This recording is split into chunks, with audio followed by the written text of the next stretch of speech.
What's up, everyone? This is Jessie with Converge Media, alongside my co-host, Mike Davis of the South Seattle Emerald. Looking good tonight, Mike. Man, it is a good night. I'm here in the studio, and I got to give a really quick shout out to my guy Cuddy in the back, man. Converge has had a full day of programming today. Cuddy been here all day, holding it down. He's still here with us tonight, so shout out to Cuddy in the back for sure. Thank you, Cuddy. Much love. It's always good to have Cuddy in the building, man. He's a hard-working man. Yes.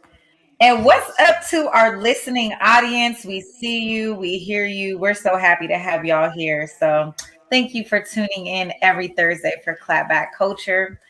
Man, Mike, we got a good show tonight. So let's go ahead and just jump right into it. It's been a busy week, man. So look, first thing in the agenda, the Boy Scouts of America reached a huge historic settlement. I don't think anybody really heard about this. I talked about it in my friend group. People didn't hear about this, but it was a historic settlement with scores of men who say they were abused while they were scouting. And basically, during this bankruptcy case, it was presented and the case was settled for $850 million. I mean, that's crazy. It's the first legal settlement in a long list of lawsuits that are coming against the Boy Scouts, but this one is the biggest in history. I don't know if we have do we have an overlay for that, Cuddy? Oh, thank you. Yeah, so you guys, 850 million with more than 60,000 men who sued the iconic institution. Thank you, NPR.org, for the information. So this has been several decades of allegations of rape, molestation, and just various types of sexual abuse. Mike? Yeah, some of those allegations go back as far as the 1940s. So it sounds like the Boy Scouts have been molesting these boys for a very, very long time. And it's crazy because, I mean, you see the 850 million and that jumps out at you. The 60,000 victims is definitely what jumped out at me. But in this lawsuit, these victims were actually seeking more than money. And I'm gonna have to go to the notes here. But the deal also requires that they come up with new youth protection measures. They have to create a new reporting system for these allegations. They have to have the formation of a child protection committee, and they have to agree to information sharing on past cases, which pretty much means that they have to actually talk about it now. And I don't see how the Boy Scouts of America, how do they come back from this, especially knowing that they filed for bankruptcy back in February 2020 and knowing that there's even more lawsuits that are going to come at them. I don't see how they don't fold, but I also don't see how anyone would send their young boy to the Boy Scouts after hearing all this. Well, people feel like if it doesn't happen to them directly, if it doesn't happen to their child directly, that they're going to turn a blind eye. I mean, no tea, no shade. I'm thinking about the Catholic Church when I read this story. So it's an institution that's not going anywhere. You might be right about that. Hmm. What else we got, Julia? Let's go ahead and move on. There's another story. Your homegirl, Mike Davis, the Cali girl, Maya Ponsetto, she has been charged with a hate crime, y'all. So this is the same young lady, you guys. She's like a 20-something-year-old California girl. She falsely accused a black teenager of stealing her cell phone while she was in a New York City hotel lobby last December. Y'all remember the viral video? She was chasing down the little boy, and his father had to intervene. There were several interviews thereafter with the child's mother and father, both who kind of spoke out against this. Anyway, a grand jury indicted her on 4 different charges, including unlawful imprisonment, a hate crime, endangering the welfare of a child, and aggravated harassment. Yeah, and I believe we covered that when that video first came out. We brought it to y'all here, and I mean, I thought there was a chance that she would be charged, but I was a little surprised to hear that she did actually get charged with a hate crime, and I mean that's big. She's probably gonna do some jail time after that. Well, I think it also has a lot to do with her conduct post the allegations with, or post her getting into this incident with this young man. I mean, you got to remember how she conducted herself through media. She has not been very forthcoming with a lot of information. She's had a very nasty attitude. My feeling is that a lot of that behavior was shown to the grand jury. I mean, and the grand jury is a jury of your peers. It's people like me and you who get called in to listen, to hear the case, and they make an assessment on what happened. And so they are the people who come up with, the facts. I mean, and that's that. So I think that probably had a lot to do with it. Again, that's just my assumption. Yeah, I mean, it's a loaded case. Absolutely, but I just got to say, I'm glad to see that those charges are actually filed. I mean, for a lot of us, we've been in similar situations where we just been randomly accused of stealing something that we did not steal. In this case, this young man, I mean, his father is a Grammy-winning musician, so it wasn't just any random black kid that she went after. She made that critical mistake, but I'm glad to see justice being served and get one of these Karens off the street. Well, we'll see what happens. Fonsetto's attorney submitted a plea of not guilty on her behalf because Of she course. showed up and during teleconference. So we'll see what happens. I don't know. We'll keep you all updated on that one as it progresses. So another thing that went super viral over the last couple of days, y'all. I don't know if you saw it, but a New Jersey man was arrested after a video of him going on a racist rant, and protesters pulled up outside of his house. This was crazy. So of course, a white man who was, captured in this viral video, he is harassing his black neighbor. He's calling him all types of ends. He's calling him a monkey. I mean, he's going smack. I mean, and they're kind of going back and forth. He is, getting his face, being intimidating. But at the end of the video, Mike, he says, my address is, 123 Main Street, pull up. And that's exactly what happened. Let's go ahead and roll the tape. We turn our attention now to a disgusting display that led to charges being filed against one South Jersey man and brought a community together in protest. A large one, in fact. It all started with the video showing the 45-year-old Mount Laurel resident screaming racist slurs and threatening his neighbors on Friday. And the now viral clip, he called for people to show up at his home, and that is exactly what has happened. Action News reporter George Solis live in that neighborhood with this developing story. George, let us know what you're learning about this.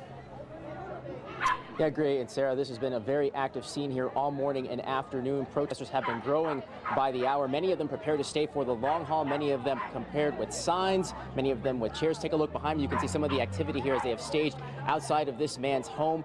This crowd has grown exponentially, especially as more people have watched this already viral video. Now, things have been peaceful, but there have been a few tense moments. Tensions and tempers flared Monday on Gramercy Way in Mount Laurel, New Jersey. The anger and outrage centered on this. Back up. Back up. Keep backing up. Back up. Keep backing up. Don't touch me. Don't touch me. An explosive interaction between neighbors caught on video back on July 2nd and is now part of a police investigation. Walk away. It's not Africa. Oh, this is Africa. It's not Solomon or wherever you were. I was born in America. Well, then you know what's common ground. What's common ground? I don't give a shit about you. According to police, the man in the video in the green shirt is 45-year-old Edward Cagney Matthews. This over here, this over here, both have videotape of you putting your hands on me. Matthews now faces harassment and bias intimidation charges connected to the dispute that, according to neighbors, stem from months of issues with the development's HOA board, including this racial slur written on a board member's fence and years of allegations of harassment of others. Allegations Matthew appeared to address in the video as he uses slur after racial slur. And you want to know where I was when all this happened? I don't care. At work, monkey. I don't care where you were. At morgue. Just like I told the Mount Laurel police. The tirade continued even as an officer showed up. You know what? Hold on. No. I'm going to let you do your thing. Go talk to these. Before the video ends, Matthew gave out his home address, seemingly encouraging protesters who arrived on cue. Matthews later came out to address the crowd, only to be ushered back inside his home. We're not just going to let him harass people, especially black people, within this community or any community.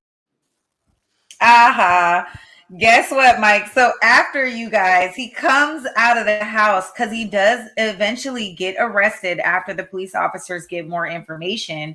And they do the perp walk and they walk him out and the crowd goes nuts. And they're throwing sodas, they're throwing water, they're throwing anything they can get their hands on. They're just pelting it at this guy on the way to the car.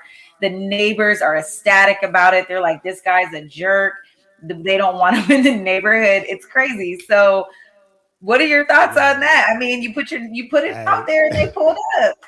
That's some of the boldest racism I've seen in a while. I mean, the fact that he was on somebody's property in his face like that, man, like I be telling black folks all the time, man, you better go register. Somebody come on my property acting like that, I might have to let that thing fly.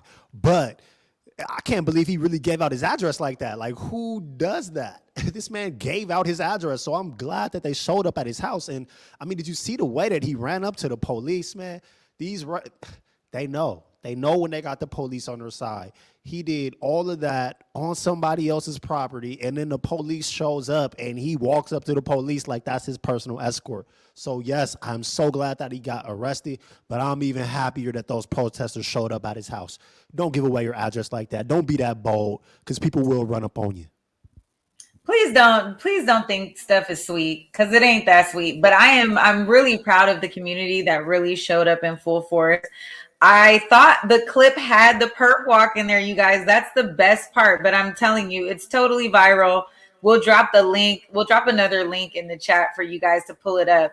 But listen, it is hilarious. Oh, Dora, he is unhinged. Exactly. If you guys watch that movie Unhinged, it's literally a moment like that. Not the deadly part, but definitely good viral content, man. It's always good to see another male Karen be taken down by his constituency.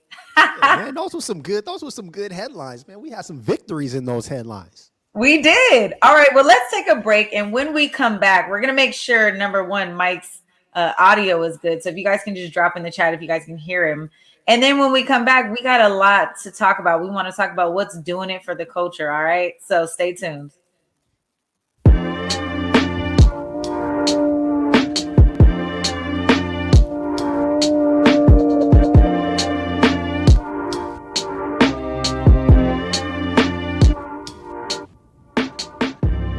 Converge Media produces culturally relevant content for Black and urban audiences. Our coverage is raw, transparent, and objective, praised by community leaders, government officials, and residents.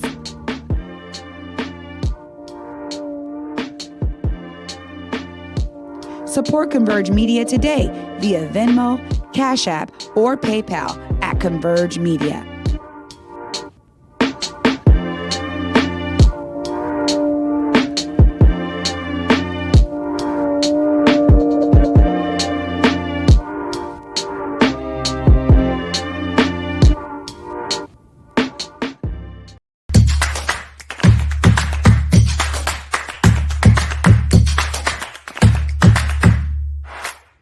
Hey y'all, this is Julia Jessie of Converge Media. And I'm Mike Davis of the South Seattle Emerald. And together, we host Clapback Culture every Thursday night at 7 p.m. right here on Converge Media. And as y'all know, we've done a lot of coverage of the vaccine on our show. And we've both shared our experiences about getting vaxxed. We are here to let you know that in the state of Washington, everyone over 12 years old is eligible for the COVID-19 vaccine. Keep in mind that there is no cost for the COVID-19 vaccine. This also means that you don't need to have medical insurance, so don't let that stop you. You can get more information and resources by visiting kingcounty.gov/COVID. If you're more comfortable speaking to a live person, you can call 206-477-3977. The hotline is especially good for those in our community who may need translation services. Or to set up an in-home vaccination appointment for themselves or someone they know that might not be comfortable at a vaccination site due to a disability, anxiety, or other reasons, or just to be connected to other resources. Here in King County, the COVID vaccine is accessible and available. The summer is here, and we know you want to be outside, so let's celebrate the summer safely by getting vaxxed.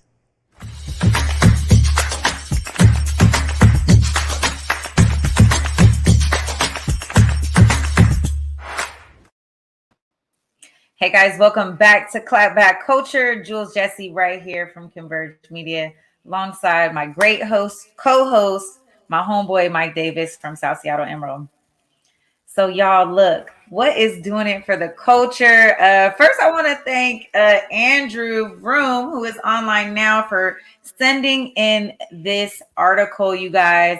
Mike and I had chopped it up about this. So we want to talk about the controversy that is spilling over at ESPN. ESPN replaced Rachel Nichols with Malika Andrews as a sideline reporter for the NBA Finals, coming after the leaked audio about some discrimination issues she mentioned about Maria Taylor. So I think we have an overlay to explain this. This is really talking about ESPN's culture. So Nichols was caught on tape. And it caused like a big uprise within ESPN over the past year. Nichols is white, and she suggested that her Black colleague, Maria Taylor, had been selected for a marquee job because of her race. Well, ESPN announced that, Malika Andrews will take the role and replace her on the show The Jump. But in the audio clip, Nichols is basically coming after Maria, saying that the only reason she got the job is because she is Black. Mike, what are your thoughts on that? Well, so there's a lot to this story. Yes, it's so loaded. Rachel Nichols hosts the show The Jump, but during the NBA playoffs, before the games, ESPN has a show, NBA Countdown. That is like the pre-show for the playoffs and for the NBA Finals. Maria Taylor hosts the countdown. It was in Rachel Nichols' contract that during the NBA Finals, which is aired by ABC, which is Disney, who owns ESPN, it's in Rachel's contract that she would be able to host the pregame show during the NBA Finals. But as host of NBA Countdown already, that typically would go to Maria Taylor. So ESPN was going to give it to her. Now, the leaked audio came from a year ago. Rachel Nichols was in a hotel room during the NBA bubble. During that time, they had to do all of their hits remote. So they have like an iPhone that they set up, and that iPhone is what they would use to do their hits. Her iPhone was set up, and she did her hit. But when she was finished, she took a personal call, but that phone was still recording. So it was kind of like a hot mic situation. And she was on the phone with Adam Mendelsohn, whose name I had never heard, but he is the advisor to LeBron James and LeBron James' agent, Rich Paul. So in order to get an interview with LeBron James and Anthony Davis, who play for the Los Angeles Lakers, Rachel Nichols had to go through the advisor, which is Adam Mendelsohn. And that's why they were having this conversation in the first place. So that's a lot that's a lot of background. But yes, as you said in this conversation, Rachel is venting. She was pissed. She felt that, you know, contractually, that was her spot to have on the NBA Finals. And she voiced that to Adam, and she absolutely did accuse ESPN of giving the job to Maria Taylor as a diversity hire. So here we are. Here we are. I mean, you're right. She was mad. So her statement, you guys, is that she says, and I'm going to look at my notes. She says, if you need to give more things, if you need to give her, meaning Taylor, more things to do because you are feeling pressure about your crappy long-time record on diversity. She's talking about ESPN, which, by the way, I know personally from the female side of it, like, go for it. And you know, she's talking, like, to Mike's point, she's talking to Mendelsohn, who is the advisor to LeBron James, who also has nothing to do with LeBron James in this moment, but it's being reported. And she's just saying, like, you're gonna have to find it another way and not take away my thing. So my question is, diversity is good until it starts affecting your job, because Nichols has definitely been a longtime supporter of Black Lives Matter and the Me Too movement. And so now here we are having this conversation. She's bringing up the issue of diversity. She's talking about ESPN's, you know, corporate responsibility to be more diverse. And she doesn't want to be a part of it. But do Black lives really matter if it's now coming for your job? And let me think about this as well. Nichols is good, don't get me wrong, but what if Maria Taylor is just better, right? What if she has more chemistry in the role with these other co-hosts and the athletes on the floor? I mean, you never really know. And again, I'm not giving ESPN too much credit, because I think that they have a responsibility to clean house. ESPN is known for discrimination, and a lot of people have left the network because of that. But it's, you know, but what if Maria Taylor just does have better chemistry? What if they just feel that she is a better fit? You know, and again, leadership comes from the top. So I don't necessarily blame Nichols for all of this. However, you know, I don't think she's like this big racist, but I do feel as if she is, you know, standing in her white privilege. And this is a lot of microaggression. I totally agree with that. And to that, I would say, I mean, I'm not going to say that Nichols is bad at her job, because I do think she's good. But I do think that, you know, the idea of diversity gets kicked around like it always has to be this dirty kind of word. But when we're talking about covering basketball, we're talking about a league that is majority Black. We're talking about Maria Taylor, who is also Black. And we're talking about Maria Taylor, who played basketball. I think that that's the big piece that gets missed here. Like, you're getting passed over by a former player who's Black, who has that connection with the players that you're not going to have. I think that there's definitely some value to allowing us to cover ourselves. ESPN gets no credit at all here, because at the end of the day, ESPN does have a history of, like, you know, they might put diverse faces on the screen, but they have no diversity behind the scenes. And ESPN has created this situation where you have two women who are being put against each other instead of having enough coverage for both of them to coexist. But as far as like Maria Taylor and her stance on like the Black Lives Matter stuff, I think that that's the part where Rachel Nichols. That's where I hold Nichols at fault, because she does like to get out here and she's out here posting, and you can look at her posts about Black Lives Matter. She's one of those white folks that like to do all of that talking. But if you actually listen to the clip, and I wanted to bring that here, but I couldn't find audio that was clean enough. But Adam Mendelsohn, who is LeBron James's advisor, at one point in that conversation, he says, and this is a direct quote, Yes. I don't know. I'm exhausted. Between Me Too and Black Lives Matter, I got nothing left. And then they laughed together. Like, that was just the most hilarious thing in the world. And I think that that's one of the things that's rubbing Rachel Nichols' colleagues in the wrong way. And I think that's the reason why you haven't seen a lot more people come and stand up for her. I mean, because you'll have white folks that are all down for the movement. They're all down for diversity, or they're all down for this and that when they're in front of the cameras and having conversations. But then behind closed doors, when there's no black folks around, now you're laughing. You're laughing at the Black Lives Matter movement. You're laughing at the Me Too movement. These are things that people like me don't have the privilege to just laugh at, because these are things that affect us every day. These can be life or death. So it was really hurtful to hear her laugh at that. So yeah, there is a lot to unpack. Now, another thing as well that I would look at with ESPN. So there is a person that leaked this audio. And I do think there is something to the conversation of privacy and how accountable should people be to things that they say that were intended to be in private. But putting that aside, the person that actually leaked this tape a year ago, they never received any reprimand. But Kayla Johnson, who is a black woman, who is a digital producer at ESPN, she received this leaked video just like a bunch of other people who worked at ESPN received this video. She's the person that sent the video to Maria Taylor.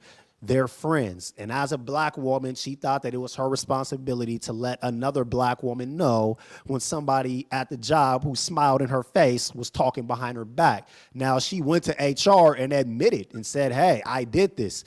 They suspended her for 2 weeks, took her off her current assignment, and they gave her lesser duties until she eventually quit. So one thing that jumps out at me about ESPN in this whole situation is no one got punished except for a black woman that had zero power in the whole entire situation.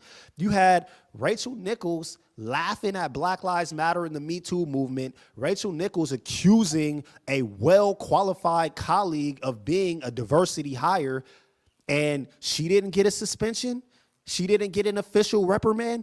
ESPN didn't even come out and make an official statement. I mean, they did remove her from her sideline reporting duties, but if you read through the reporting, Maria Taylor said that she wouldn't speak to Rachel Nichols live on air. And because she did that, they were forced to pre-record all of Rachel Nichols' hits when all of the other sideline reporters were able to be live. And because of that inconsistency, it just didn't work. It didn't pass the eye test. So that's a bigger reason of why Rachel Nichols is no longer a sideline reporter. That was because of what Maria Taylor said. So what is ESPN's stance on this? Why can't we hear from them? They caused this whole entire situation. And in the aftermath, the only person that gets any sort of reprimand is the black woman at the very bottom of the food chain that none of us have even heard of. ESPN, you got to do better than that. Damn, Mike Davis, you gave it. You served ESPN. That felt like a clapback. Listen, there's nothing else to be said. Mike has covered it all. He's covered my points. Let's go ahead and move on, honey. So ESPN, y'all got some explaining to do. Well, look, on a lighter topic, you guys, and again, thank you, Andrew, for pulling that in, and thank you for all of you guys who send us show topics. A little lighter mood is Juvenile and Manny Fresh team up once again, y'all, and they trying to get the vaccine rolled out. Oh, you guys, guess what? I have some cool news today before we roll right into that. It'll spin in the same segment. I met today in person the second gentleman, Kamala Harris's husband, y'all. I wish I had sent you guys a little clip, but I got a little cameo. So speaking along the same lines of getting rid of this COVID and getting vaccinated, Manny Fresh and Juvenile did one better. They remixed Back That Ass Up with Vax That Ass Up. Let's play it.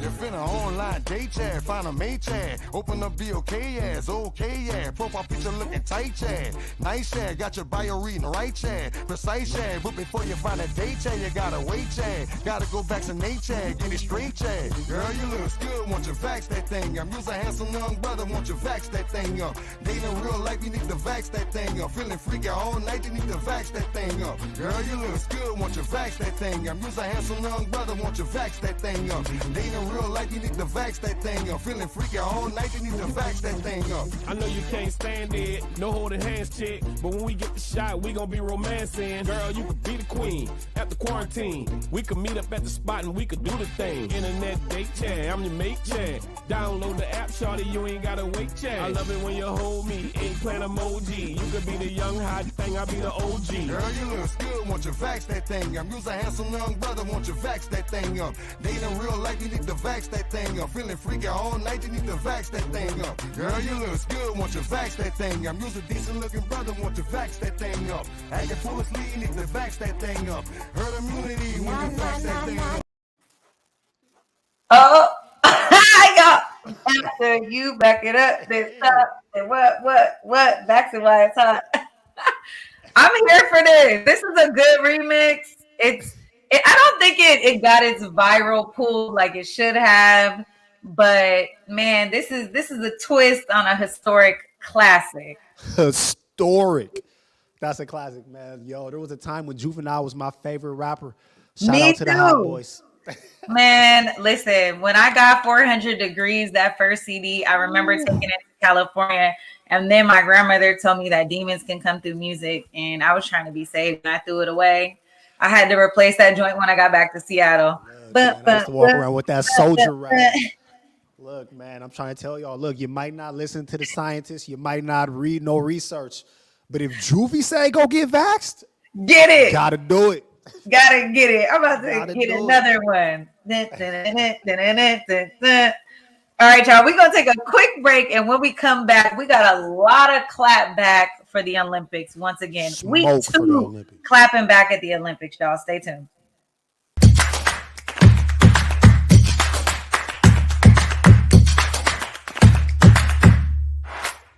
Hey y'all, this is Julia Jessie of Converge Media. And I'm Mike Davis of the South Seattle Emerald. And together, we host Clapback Culture every Thursday night at 7 p.m. right here on Converge Media. And as y'all know, we've done a lot of coverage of the vaccine on our show. And we've both shared our experiences about getting vaxxed. We are here to let you know that in the state of Washington, everyone over 12 years old is eligible for the COVID-19 vaccine. Keep in mind that there is no cost for the COVID-19 vaccine. This also means that you don't need to have medical insurance, so don't let that stop you. You can get more information and resources by visiting kingcounty.gov/COVID. If you're more comfortable speaking to a live person, you can call 206-477-3977. The hotline is especially good for those in our community who may need translation services. Or to set up an in-home vaccination appointment for themselves or someone they know that might not be comfortable at a vaccination site due to a disability, anxiety, or other reasons, or just to be connected to other resources. Here in King County, the COVID vaccine is accessible and available. The summer is here, and we know you want to be outside, so let's celebrate the summer safely by getting vaxxed.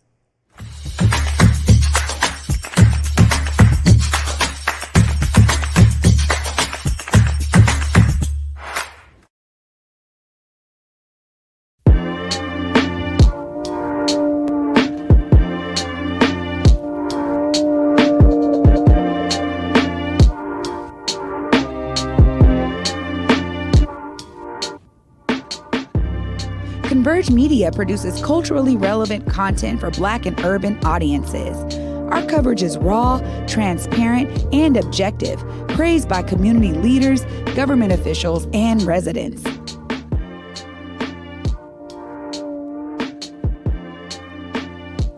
Support Converge Media today via Venmo, Cash App, or PayPal at Converge Media.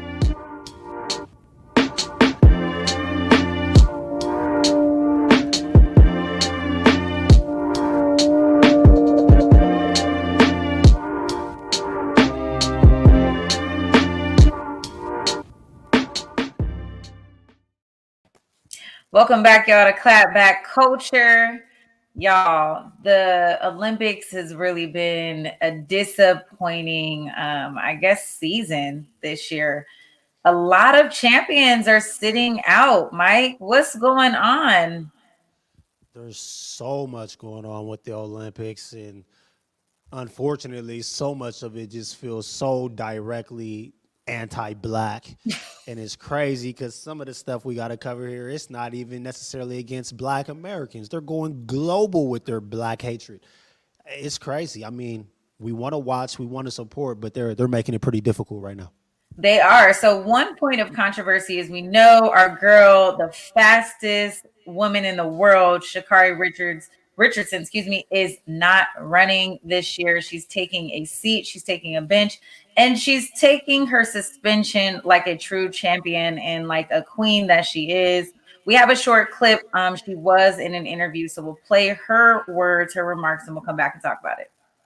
Carrie, I just want people to understand where you're coming from, and tell me if this is correct, but it was a few days before your big race and the trials, you found out that your biological mother had passed away. You found out when a reporter told you, and it was after that you ingested some kind of marijuana. I should mention, you were in Oregon. It's legal in Oregon. You didn't violate any law, but it was against the rules of your sport. And as you said, you knew that. But is that what happened? Is that how this unfolded?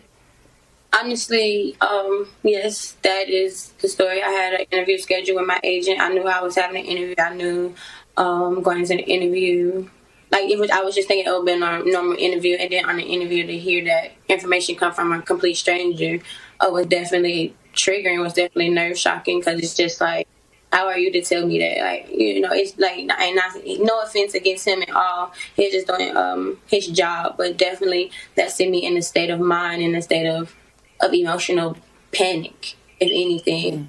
And still knowing that even though I'm here, I still have to go out and put on a performance for my dream, go out there and still compete to what it is. So yes, definitely triggered, and from there just blinded by emotions, blinded by sadness, blinded by just hiding hurt, honestly, for the fact that I know that I can't hide myself. So at least in some type of way, I was just trying to hide my pain.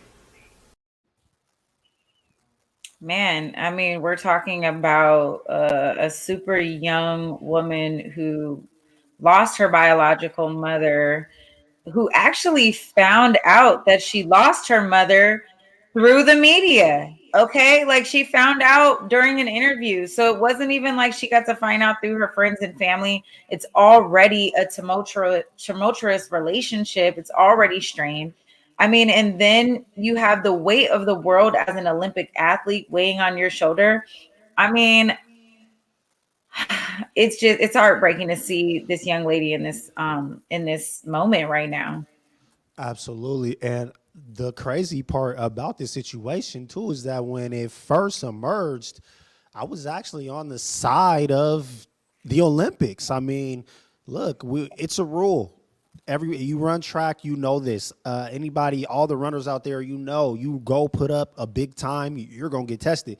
But even outside of that, weed is banned. Unfortunately, they gave her the 30-day suspension. What bothers me about this situation now, I mean, outside of the fact that the reporter's the one that broke that news to her, we know about her mental health at that time.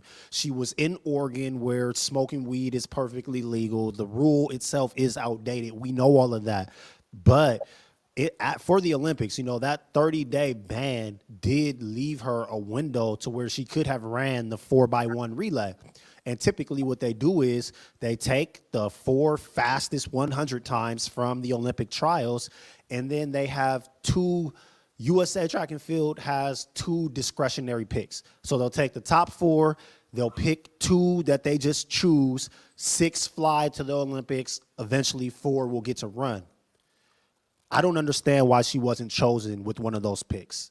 That part to me is not defensible. When you hear her story, you hear what happened, you hear what led to the mistake, you hear the way that she owned up to the mistake. She didn't ask for any leniency. She didn't ask for any pity. She didn't ask for anyone to feel sorry for her. She stood up and she owned her mistake. I don't understand why they would choose to take slower athletes instead of taking her at this point. That will never make sense to me. Yeah, I think it is heartbreaking. However, this is against the rules of her sport, and so I have to kind of stand by the Olympics in this because this is an international operation, and so while marijuana is legal here, and we don't have our thoughts or woes about it, internationally it's not the same, and so I think when we're talking about a league that has to have checks and balances and they have their own doping policies, again, I mean, this is a clear violation regardless of what happened. And it is unfortunate that, this is a bit outdated. We know that, THC is not a performance enhancement drug. And so I do think that this should be revisited. But until it is, it is. And that brings us to our kind of the next flow in this is, the Breonna McNeil story.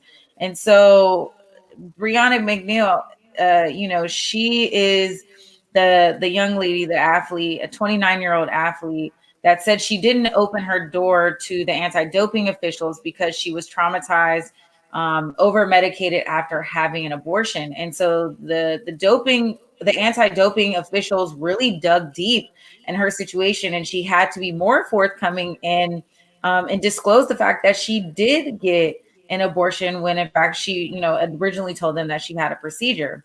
The issue, you guys, is that when she submitted the paperwork to show that she had a medical procedure, she changed the date on the paperwork. So her procedure was originally January the 10th, and she changed it to January 11th, thinking that the clinic had made a mistake.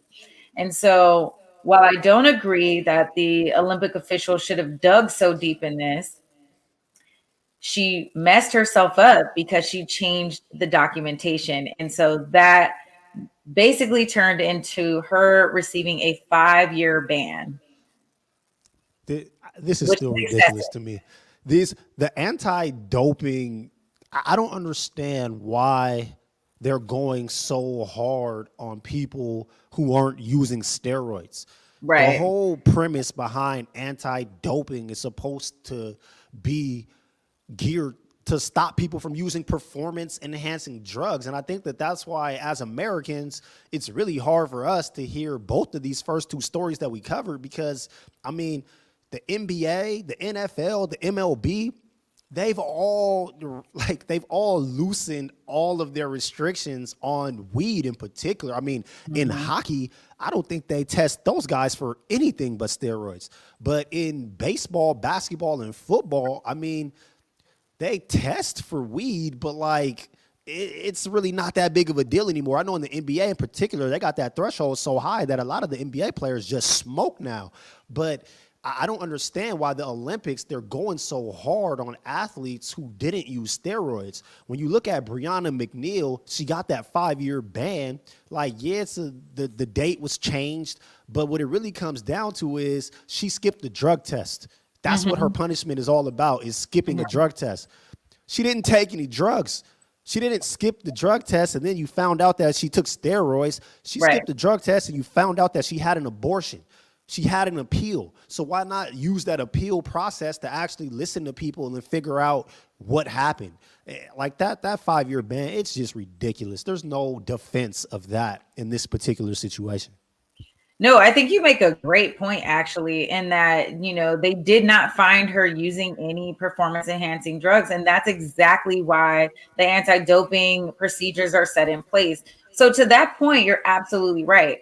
Where I am not citing, but citing the facts of this situation is the fact that this young lady altered the paperwork. And this is not her first drug test that she missed. And as an Olympic athlete, as a professional athlete, this is a part of the organizational rules and regulations, whether we like them or not. And so I think when you, and again, I say that, but I also am in strong agreement with you that there's a lot of discriminatory practices. However, there are ways that some of these athletes are going to have to mitigate that discretion, right? They're going to have to find ways to overcome that. And sometimes rules are rules until they're changed, right?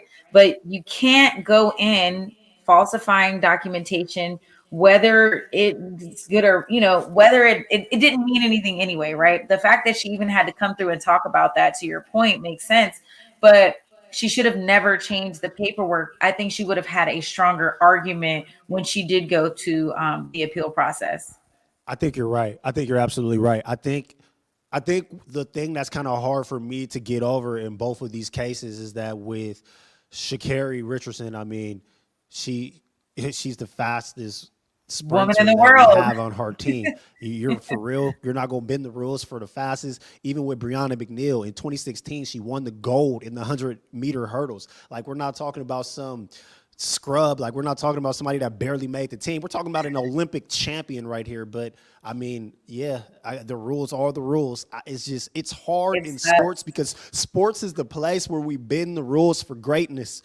And it's so strange to me seeing in the Olympics, it's supposed to be the pinnacle of their sport, and they're bending over backwards to stop some of the most talented athletes that they have this year from competing. And again, still staying on the same theme of the anti-doping ridiculousness, we're going to have to take it to South Africa and talk about Caster Semenya.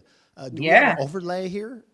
So, and that's another thing with Semenya. Right. And we're talking about bending the rules. They should have absolutely bent the rules for her.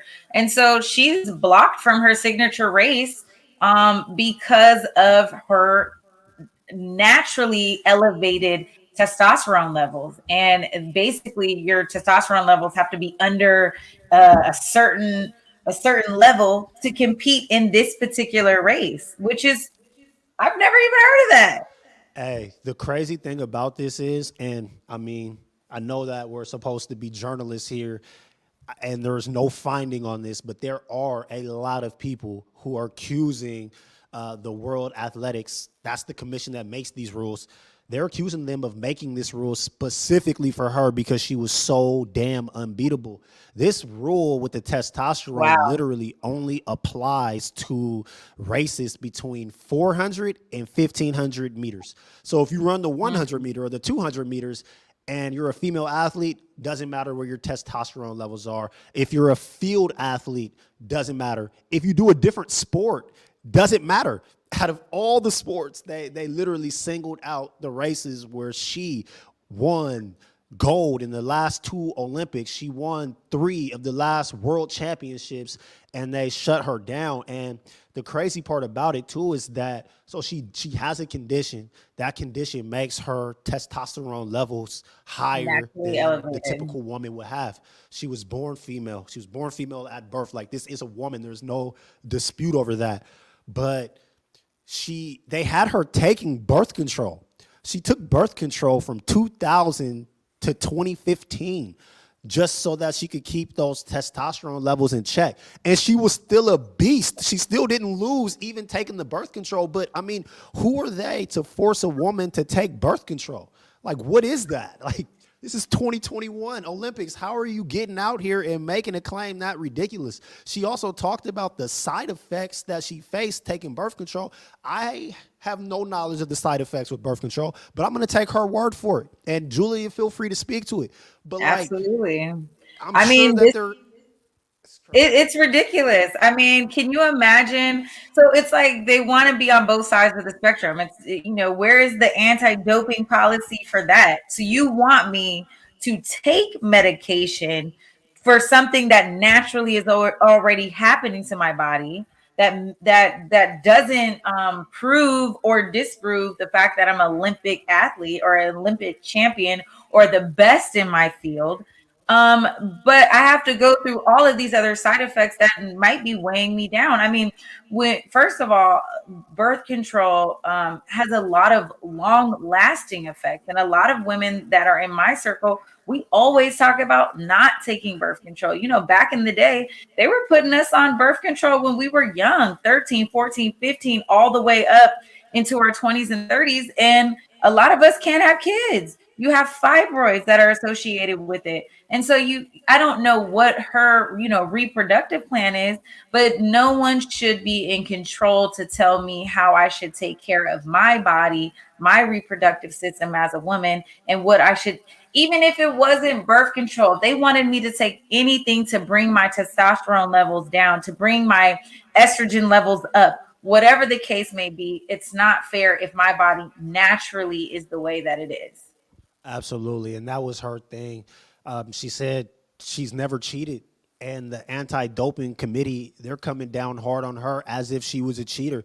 She literally didn't do anything but exist, and she just doesn't want to put any of that medication in her body. What I found even more interesting about this is, you know, this rule was implemented in 2018. This year for the Olympics, there are 3 athletes who all are not going to be able to compete because of this rule. They're all from Africa. One of them is from Namibia, and she was able to qualify in the 5,000 meter race. And because the 5K is not in that threshold, they don't check your testosterone level. So she qualified in that. But there were 2 other women from Africa who ran the 400 meter that they don't get to compete in their event because they have raised testosterone levels. I've never heard such a rule. I think so now are the testosterone levels saying that that these women are more male than female? Because I know that the New Zealand trans athlete is allowed to compete. And so if we're having that conversation, are we saying that gender is based on testosterone or estrogen levels? Like what conversation are we having about chemistry? And why is the Olympics getting so down to the biological genetic code buildup of the human anatomy? I mean, it's too much. I have no idea, but you're absolutely right. There is an athlete from New Zealand who's a weightlifter who transitioned from male to female who gets to compete. But in that event, they don't count testosterone levels. And I don't know what that athlete's testosterone levels are, to be clear, but I'm just saying in that specific event, it wouldn't matter. And it's like the rules just feel a little arbitrary when you single out specific events, and we're looking at who's getting the boot and the color of the people that get celebrated. It just makes me uncomfortable, to be honest. Well, the Olympics hit us with a final blow, and they have banned Black Lives Matter apparel at all of the Tokyo events. And so athletes will be prohibited from wearing any paraphernalia that says Black Lives Matter at the games and the ceremonies this summer. And they have confirmed the ban on protests and political messages.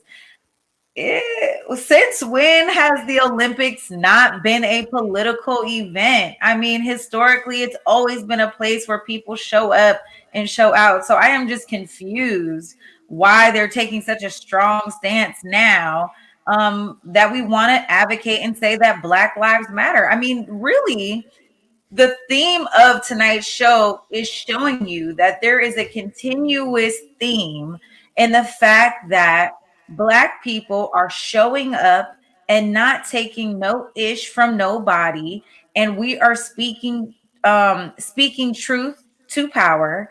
And a lot of this this drama, these discriminatory practices, these cultures and environments of these big companies and these big events, we are saying we are here, and you're not just going to use me and make money because I'm an Olympic athlete and because I'm bringing you revenue, because some of the best athletes in the Olympics are Black. Okay, some of the best commentators and on ESPN have been Black and are Black. And guess what? It's not because of my skin color. It's because I'm just that good. And you can't tone me down, and I'm going to show up exactly who I am. Period. Dr. Jackson got a comment that I want to talk about. Can you read that, Julie? I can't see it from here, but I think will a Black person raising their fist count as well in this ban? That's a very interesting thing. So Gwen Berry, who throws the hammer, we don't even have no overlay, but at the U.S. Olympic trials, they hadn't been playing the national anthem at all. And I'm getting signal from the back. Oh, so Gwen Berry She throws the hammer. She's on the podium. They hadn't played the national anthem all day. Now, in the past, she had protested the anthem. They hadn't been playing it today, so she didn't think it was going to be an issue. As soon as she got on that podium, they played the national anthem. She turned her back. And I mean, people are pissed, man. People were saying that they don't even want her to go to the Olympics. And people were calling for them to ban that type of protest as well. So to Dr. Jackson's point, I don't know if you're allowed to raise a fist or not. It sounds like they don't want any type of protesting at all from black folks. But it was interesting to me that Black Lives Matter was singled out as the only phrase that's not allowed. I'm sure there's other protests going on all over the world. This is not an American event. This is a global event. So for them to single out an American phrase and say that you can't say it in Tokyo, I mean, yo, that seems it's specifically targeted at American black folks. It speaks to the power of the movement, you know? And I think this is I think you make a great point, Mike.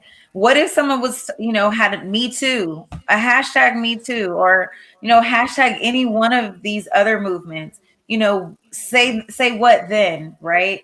And it goes to show you that we are actually making a lot of traction in the movement. I think the murder of George Floyd has put these racial issues back on international forefront, and a lot of people are talking about it. And I think, you know, the Olympics are just taking a stand on everything black at this point, if I'm honest about it, you know, from banning, you know, swim caps that have everything to do with, you know, ethnicity, from, you know, just these outdated policies and rules and all of these things. And it's really affecting black athletes. And so, you know, right now we have a lot to do. We have a lot of homework to do and to figure out how we can change this. Yeah, they're trying their hardest to make us not watch these Olympics this year. Hey, Cuddy, you got some earlier comments. Cuddy mentioned there was some comments from earlier that he wanted to bring back before we get out of here. Okay, let's bring them back. Yes. And man, shout out to y'all, man, for sticking it out with us here, man. The comments have been on fire today, but when I'm in the studio, I'm kind of far away. I don't got my glasses on. I can't read them all. We know you don't have your glasses. So Tracy, you can get a Converge t-shirt. Oh, and you want it autographed. All right, dope. Yep. So so Mike, this is what you'll do. Get a t-shirt, you'll sign it, and then you'll send it to me and I'll sign it and give it to Tracy because she's here in DC. So Tracy, go online. You can purchase a tee with the merch. We'll look for your name. We'll make sure that someone at Converge who does the filling will make sure that we get it signed and sent to you. We're also coming up with some clapback merch, you guys. So stay tuned for that. Cool. I see a lot of stuff in the comments about Lance Armstrong too. I don't know much. I don't remember much about Lance Armstrong, if I'm honest. So maybe we'll have to go back and review and do some comparison about what happened. They're talking about steroids and cheating, deceiving the whole country. National shame. He is the poster boy for national shame and cheating. Man, I used to wear a Livestrong wristband. How could he? He did that to me. Well, look, y'all, we are going to go ahead and wrap up this episode of Clapback. We are so grateful for you guys tuning in every Thursday. It's always a pleasure. Mike, when you are not here, where can they find you? Man, you can find me at the South Seattle Emerald. Anywhere you find the Emerald, you're going to find your boy. You can also find me on Twitter at RealMDavis. And you can find Clapback Culture on Instagram. I don't got an Instagram personally, but I heard that we got one. So, Julia, please make sure you shout that out. We do have an Instagram. I wish you would get on it more. We got an Instagram, then I got an Instagram. We do. So I'll give you that login and password so you can post. But look, you guys, when I'm not here, you guys can find me on Instagram and Twitter at Treasure of JULES. Please go tweet, follow me, like, and subscribe. And you guys, another great show. We appreciate you. We love you. It's Clapback Culture. We're out. Peace.